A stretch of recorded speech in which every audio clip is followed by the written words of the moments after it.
ஒரு 100 ஏக்கருக்கு மேலே இருக்குது. எவ்வளோ தூரம் போனோம்? இந்த பக்கம் தான்.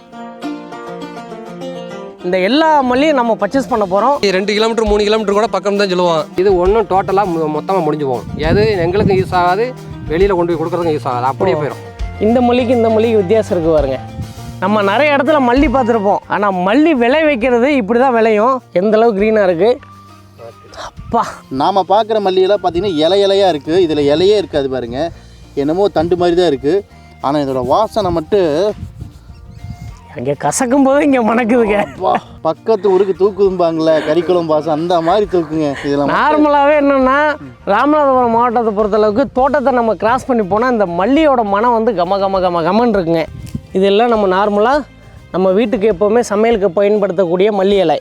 இந்த மல்லி அப்படியே விளைஞ்சு என்ன ஆகும், இந்த மாதிரி இலை மாறிடும். மல்லி பிஞ்சு பாருங்கள், இது ஒரு 10 நாள் அப்படியே முத்தி காய வச்சோம்னா நமக்கு மல்லி, நாட்டு மல்லி ரெடி ஆயிடும். இதுவும் மல்லி தான், இதுவும் மல்லி தான். ஆனால் பெருசாச்சுன்னா மல்லி இப்படி தான் இருக்கும், சிறுசாக இருக்க போது இப்படி தான் இருக்கும். இந்த மல்லி விளையிறதுக்கு எவ்வளோ நாள் ஆகும்? குறைஞ்சபட்சம் 3 மாதம் ஆகும்.